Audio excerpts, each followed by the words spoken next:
The doorbell rang once. Not hurried, not loud, just a single, hollow chime that cut through the silence. I glanced at the clock, 2:11 a.m. No one ever came at that hour.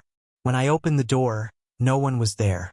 Only the still night, and the faintest trail of wet footprints leading away from my porch into the street. By morning, my neighbor Joy Mercer was gone. Her shop lights still burning. Her delivery van still parked outside. What haunts me most isn't her disappearance. It's what stayed behind, and what began following me. That evening, as I settled on the couch, the TV flickered. Not a power surge, channels switched on their own, static whispering between stations. When I walked to the kitchen, the gas cooker clicked off mid-boil, steam hissing into the air.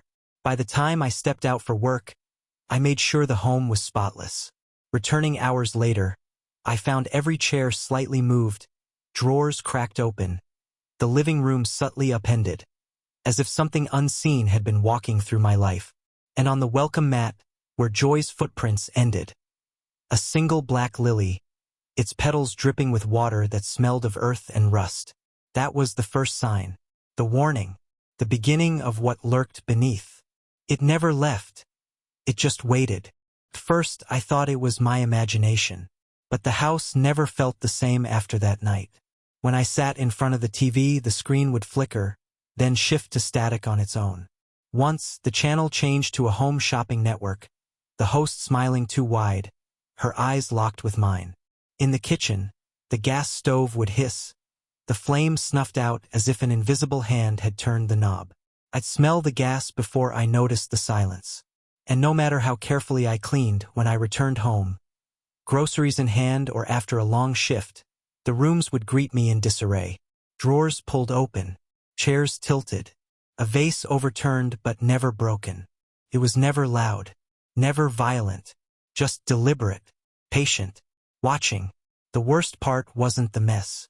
It was the feeling that something was waiting for me to notice it, and when I did, the air grew colder, as though I was no longer alone in my own home. Some nights, I'd wake to the softest sounds. Not footsteps, not whispers, more like breathing. Not my own. The first time I noticed it, I was in the living room, curled on the sofa with a blanket, the TV muted. A single, deliberate creak came from the hallway. I told myself it was the house settling. But then, before I could stand, my bedroom door, closed tight hours ago, slowly inched open. I froze, heart pounding. When I walked toward it, nothing was there, just the faint smell of wet earth. Damp, heavy, unsettling. Even during the day, the house betrayed me. The mail I left on the counter would be scattered across the floor. Drawers I'd organized were wide open, their contents neatly, almost obsessively rearranged. Sometimes I'd find small things I hadn't seen before. A single black hair across the kitchen sink, a wet smear on the living room carpet that vanished when I touched it, a soft echo of footsteps in the attic, though I knew no one had entered. And the worst part? I began to dread leaving. When I returned, the house seemed to anticipate me. It had learned my schedule, my hours, my routines. It didn't just lurk beneath. It had learned to live inside. I wasn't imagining it anymore. I wasn't safe here. And I couldn't leave, because even when I tried to ignore it, it waited patient, unseen, and terrifyingly close. Sleep became a stranger. Every night, I'd lie awake listening. Not to the wind, not to the pipes, but to its movements. The floorboards, the walls, even the ceiling seemed to whisper. One evening, I found myself in the kitchen, chopping vegetables. The knife slipped from my hand. I looked down. Wet fingerprints, small and dark, traced across the counter. I hadn't touched it. The TV turned on by itself again, and this time, the screen showed Joy Mercer's old flower shop. The shutters were open, lights flickering. The broadcast looped the same static-laden image for hours. I called the police. Detective Jonah Levinson arrived, skeptical at first, jotting notes, shining flashlights into every corner. He found nothing. "It's an old house," he said. "You're imagining things." But I knew I wasn't. When I showered, I sometimes caught glimpses in the foggy mirror. Shapes, shadowy, human but not human, standing just out of reach behind me. I spin around, and nothing was there. Only the faint smell of wet earth and rust lingered in the air. Even Ruth Mercer called. She was frantic, crying, insisting she had seen shadows moving near Joy's van days after her disappearance. Her voice trembled. She whispered the same words I had been thinking. It knows us. It waits. And it follows. And that's when I realized what lurked beneath wasn't just in my house. It was inside me now, too. By now, I could feel it everywhere, like a second pulse beneath my own. The smallest routines became battlegrounds. When I made coffee in the morning, the spoon would vanish mid-stir. The aroma would fill the kitchen, but the coffee itself stayed cold. One evening, I sat on the couch, exhausted. The TV flickered again, and for a moment, I swore I saw Joy Mercer standing in the frame, reaching toward me with wet, muddy hands. I blinked, and she was gone. I tried leaving the house, stepping out for hours, hoping absence would break its grip. But when I returned, nothing looked right. The mail scattered across the hallway. The carpet rumpled as though someone had shuffled in and out while I was gone. Sometimes I thought I heard it breathing behind me, shallow and deliberate. I'd spin, empty air meeting my eyes, but then the subtle things returned. The scent of wet earth, the faint metallic rust. Detective Jonah Levinson came back after reviewing my calls and complaints. He didn't bring a flashlight this time, just a notepad and a quiet suspicion. He whispered, "Angela, there's history here. Something under this neighborhood. Something people buried." And that's when I realized it wasn't just a presence confined to the shadows. It was clever, patient, and it learned my patterns. Every knock, every flicker, every subtle disruption wasn't random.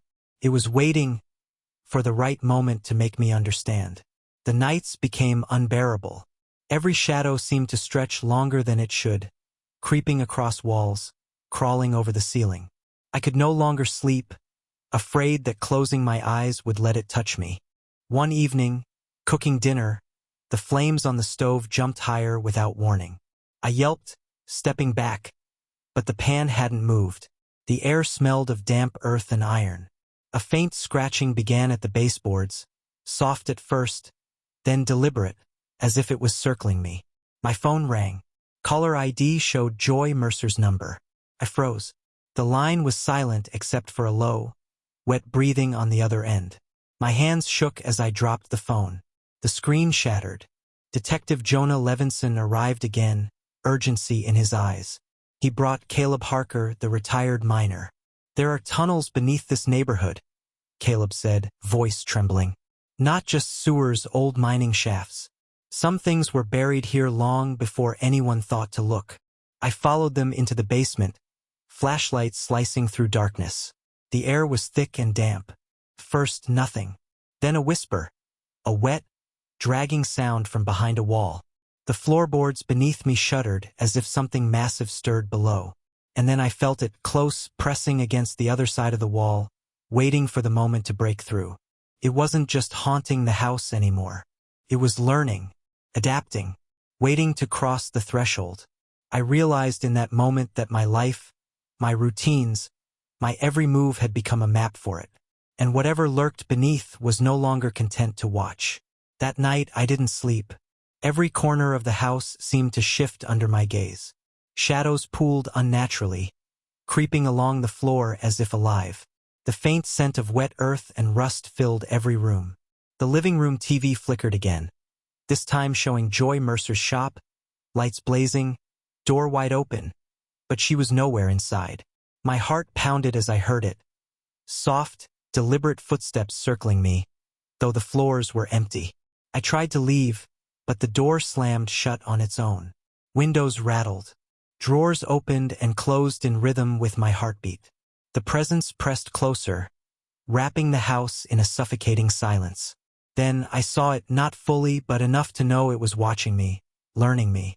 A shadowed form, shifting beneath the floorboards, its wet dragging sound echoing like whispers of 100 buried secrets. Detective Jonah Levinson and Officer Serena Vale arrived just in time to hear the scraping grow louder. Caleb Harker's voice trembled. It's been feeding on the fear. It's bound to the house now. Nothing can stop it. I realized, with a sick twist in my chest, that this terror wouldn't leave with the sunrise. It wasn't just haunting the house. It was in me, in the rhythm of my life, always waiting for the next quiet moment. And as the lights flickered one last time, I understood. Some things that lurk beneath are never meant to be uncovered. If you think you dare to find out what else hides in the shadows, subscribe to the Veil of Secret and witness the truths most fear to face.